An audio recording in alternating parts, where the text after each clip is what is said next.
All right. This particular essay is another short one, and it's built off of the word philatelist. So if you're familiar with my other pieces, in particular poetry, you may recognize a poem that has as its title this same term, and that poem is included in this essay. The Philatelist, the term for a stamp collector, but literally a lover of stamps. From Greek, philo, meaning loving, plus ataleia, meaning the exemption from payment, which last word is built from a, meaning not or without, plus telos for toll or tax. Used to mean a mark or stamp exempting the recipient from payment. A reminder of the original oft-forgotten function of stamps, that the cost to carry a letter was formerly paid by the recipient, and that the inclusion of a stamp simply indicated it had been prepaid by the sender.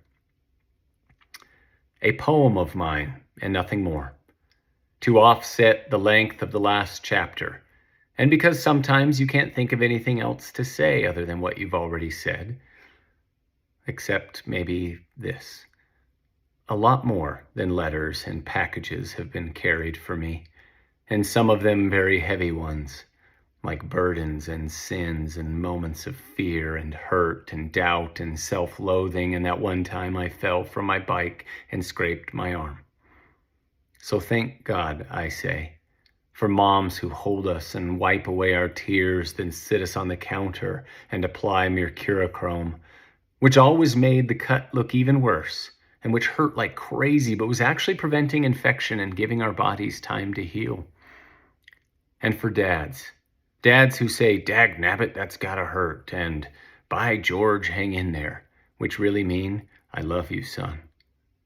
And for sisters and brothers who pray for you, and loved ones who stick by you through thick and thin, or sick and sin, as my youngest used to say when he couldn't pronounce the th sound, and how right he was.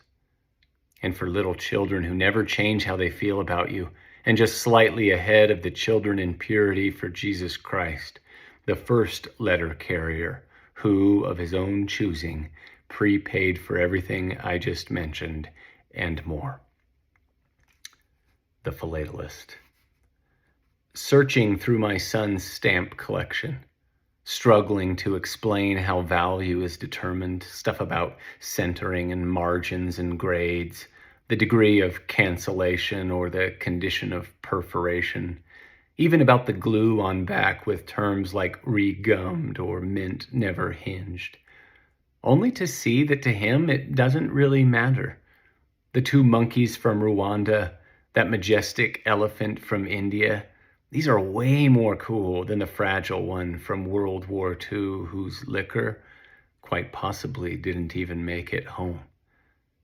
And even if he was so lucky as to have in his album a British Guiana 1 cent black on magenta, an inverted Jenny, or the plate 77 penny red, strange how often mistakes increase value. They would still not compare to this sailboat just off of the dock with, count them, Daddy, 1, 2, 3, 4, 5 seagulls in the sky. I begin looking for a lion, one that is roaring, he says, and maybe with cubs. Then pause to look at my own postage stamps, the 4 little ones God sent me, who dropped in through their mother's door and came out with dark, wild hair and a wet, sticky point, as if just licked, each extremely fine and, as of yet, unhinged. And I think, I will miss these moments so very dearly when one day I too return to sender.